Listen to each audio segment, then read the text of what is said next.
आप सभी को जय मसीह की दोस्तों। मेरा नाम है रोहित कुमार। आप देख रहे हैं द यीशु इंस्पायर चैनल में आप सभी का स्वागत करता हूं। दोस्तों, आप सभी लोगों के बीच में लेके आ चुका हूं।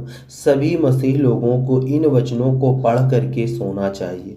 आज हमारे उन सभी मसीह भाई बहनों को कहना चाहता हूं जो अपने जीवन में खाते हैं और बिस्तर में लेट जाते हैं और फिर उनके जीवन में क्या होता है, शैतान उनको परेशान करता है, सोने नहीं देता। और उन उन लोगों के लिए मैं आपको सभी चीज़ों को बताने वाला हूं कि आप लोग अगर खाना खाने के बाद सो जाते हो तो आप बहुत बड़ी गलती करते हो।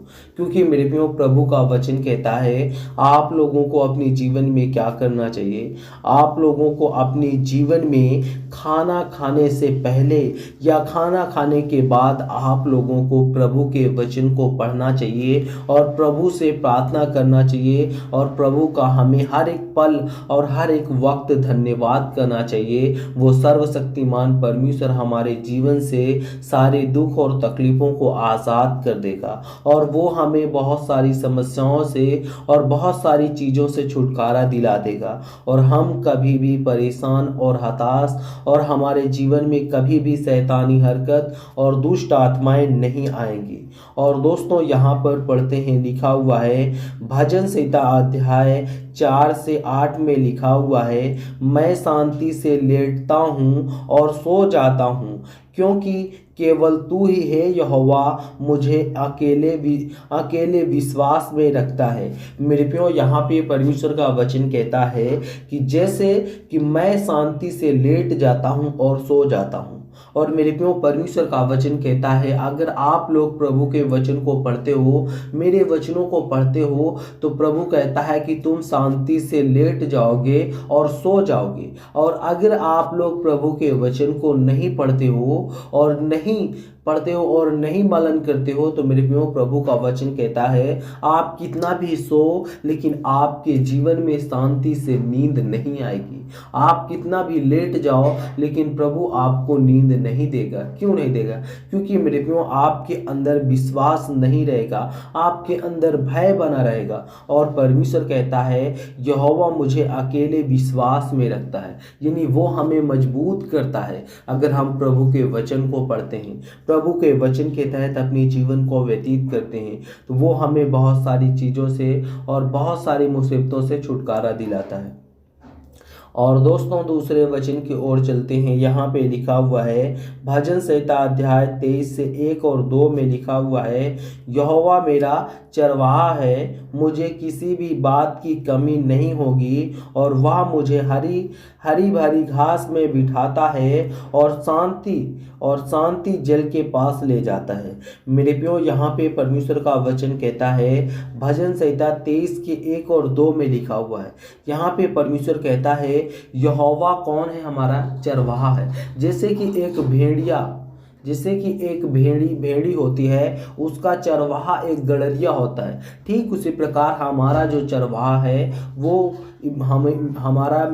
कौन है? हमारा यहोवा परमेश्वर है और वो हमारा चरवाहा है और मुझे किसी भी बात की कमी नहीं होने देता। वो यानी कि वो हमारे जीवन में किसी भी बात की कमी नहीं होने देता है और वह मुझे हरी हरी घास में बिठाता है और शांत जल के पास ले जाता है। यानी कि वो हमें इतने शांत जगह ले जाता है कि हम लोग अपने जीवन में वो हमें शांत जल के पास ले जाता है, शांत झरने के पास ले जाता है। वो हरी हरी घासों के पास बैठाता है ताकि हमारा मन जो है वो हमारा मन पवित्र हो और हमारे मन से सारी जितनी भी गलत सोचें हो, जो भी हमारे मन में है, वो सब चीज़ निकल करके और हम परमेश्वर के वचन की ओर अपने जीवन को व्यतीत करें।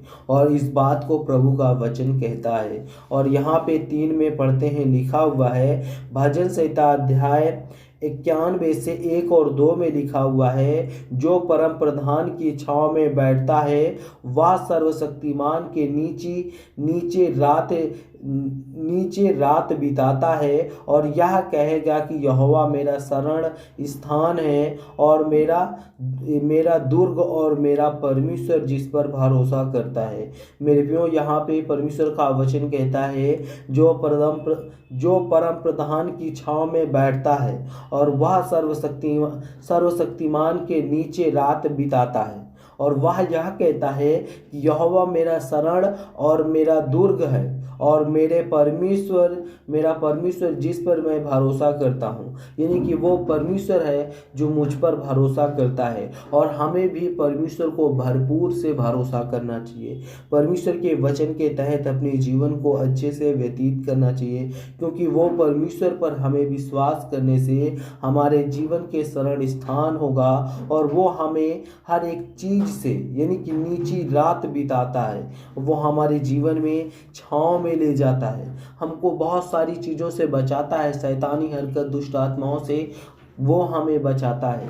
और दोस्तों, दूसरे वचन की ओर चलते हैं। यहाँ पे लिखा हुआ है, चौथे में पढ़ते हैं, 11 में लिखा हुआ है, 11 और 28 में, हे सब परिश्रम करने वालों और बोझे से दबे हुए लोगों, मेरे पास आओ और मैं तुम्हें विश्राम दूंगा। यहाँ पे परमेश्वर का वचन कहता है, हे सब परिश्रम करने वालों और बोझे से दबे हुए लोगों, मेरे पास आओ, मैं तुम्हें विश्राम दूंगा और मैं तुम्हें जितनी भी सारी समस्याएं और दुख और तकलीफ़ों से आप सभी को दूर करूंगा, वो सर्वशक्तिमान परमेश्वर कहता है। तो जितने आज मेरे मसीह भाई बहन, आप सभी को जय मसीह की दोस्तों। God bless you all of you, आमीन। नेक्स्ट वीडियो मिलता हूँ दोस्तों।